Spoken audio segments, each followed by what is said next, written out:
চট্টগ্রামে heart attack প্রতিকার ও প্রতিরোধ বিষয়ক সেমিনার অনুষ্ঠিত হয়েছে।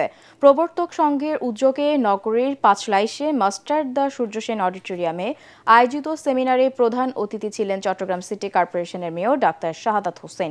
ইন্দুনন্দন দত্তের সভাপতিত্বে অনুষ্ঠানে দৈনিক আজাদী পত্রিকার সম্পাদক এম মালেক, হৃদরোগ বিশেষজ্ঞ অধ্যাপক ডাক্তার আনোয়ারুল হক চৌধুরী, অধ্যাপক ডাক্তার এম মনজুর মোর্শেদ ও ডাক্তার আশিস দে বক্তব্য রাখেন।